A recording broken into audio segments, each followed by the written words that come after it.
Hello, my name is Dipesh Biswokarma, and today in this video I am going to explain about my coursework, which was Information Security Assessment under Security Management module.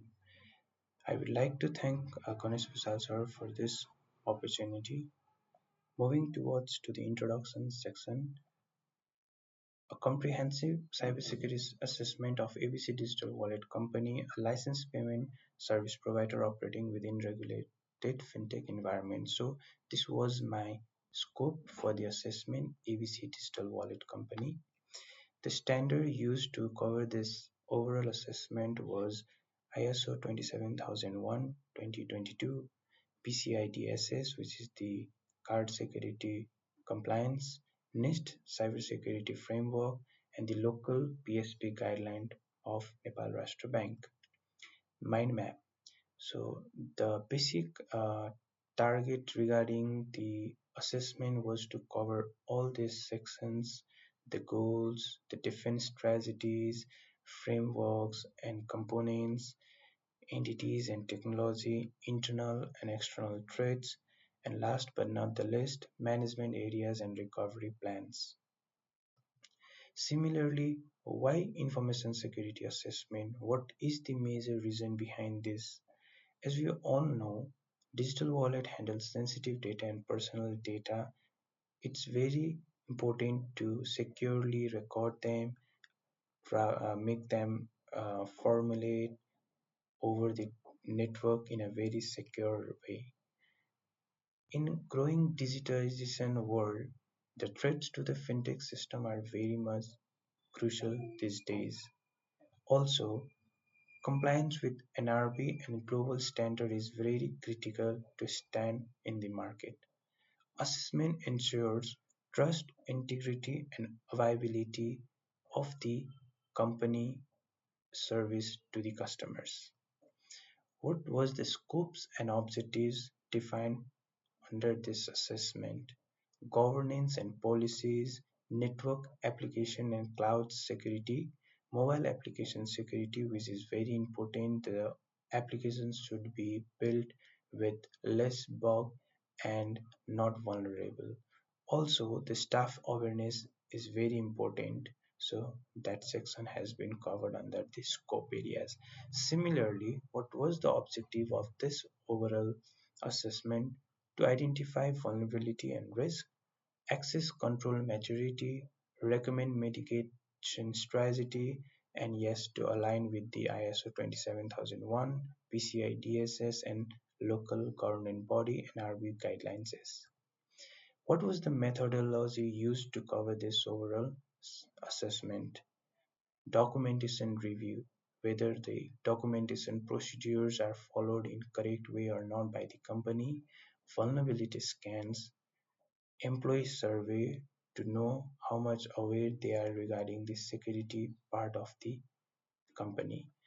And we also simulated the phishing emails to the employees just to make sure how much they are aware of it.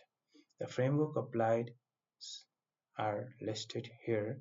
So given the images is the survey of the uh, company, and this is the responses received from them. Moving towards a company review.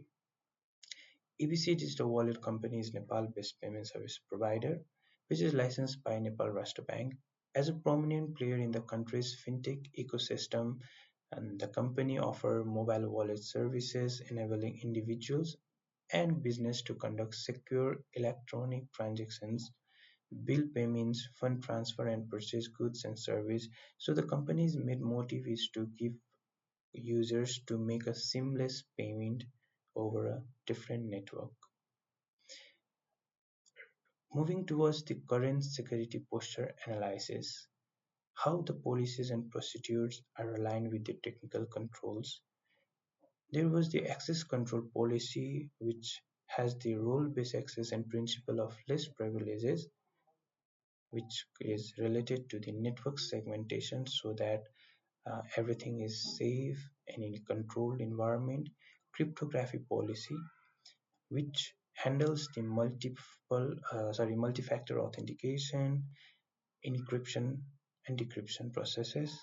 Data handling process governs how sensitive information is handled, which is aligned with the secure development practices to build less vulnerable applications.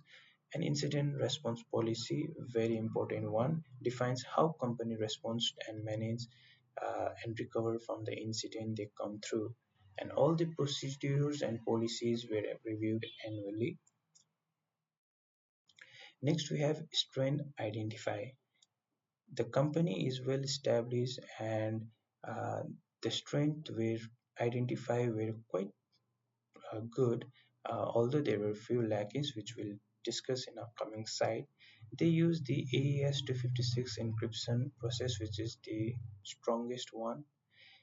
Multi-factor authentication for admin and internal accesses, secure system development lifecycle aligned with OWSP, SIM-based logging for cloud workloads to monitor the efficiency of cloud environment, tokenizations of the sensitive data.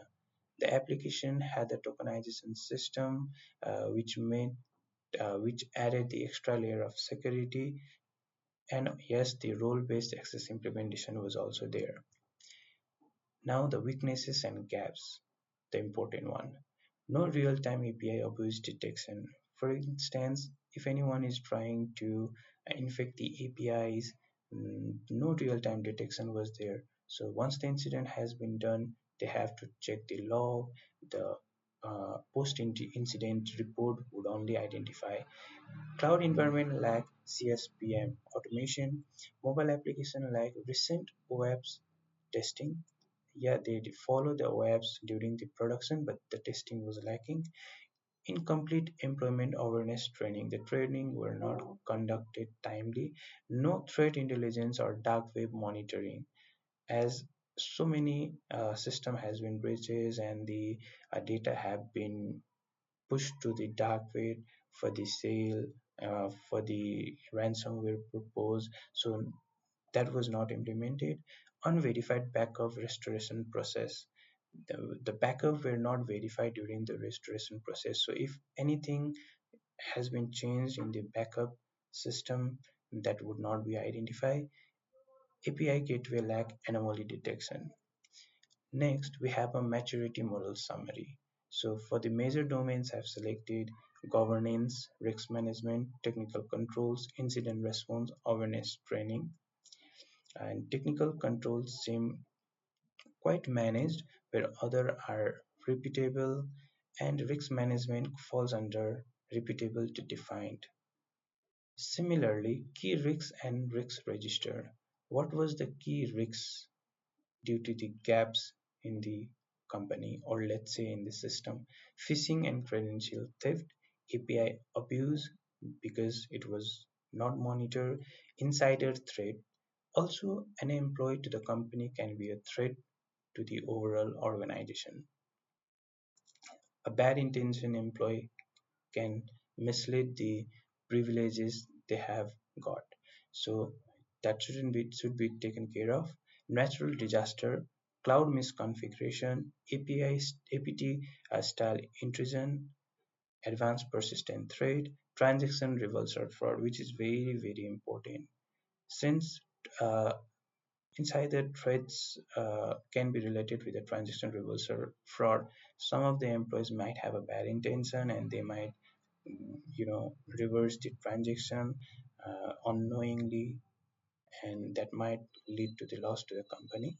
Service outages during peak periods. Since it's a digital wallet company, everyone make a payment at a peak duration, like after the office hours. So the service outages was one of their key risks that would, you know, degrade the company value in the market.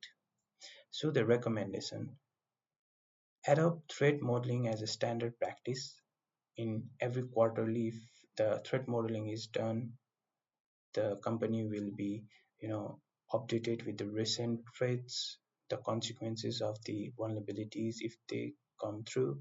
Strengthen API monitoring and protection. Use threat intelligence to stay ahead of attacks. Build a strong security culture through training. The training should be given timely to the all the members in the company. Update and test your incident response plans.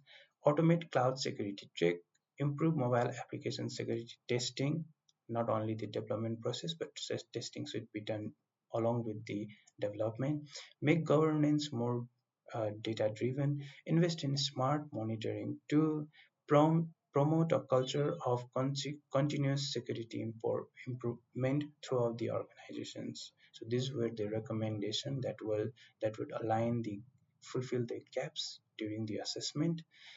And finally, the policy register. As a part of this assessment, specific attention is given to the email policy, passport management policy, and bring your own device policy, which is IS policy 1.0, IS 2.0, passport management policy, and last IS 3.0, bring your own device policies.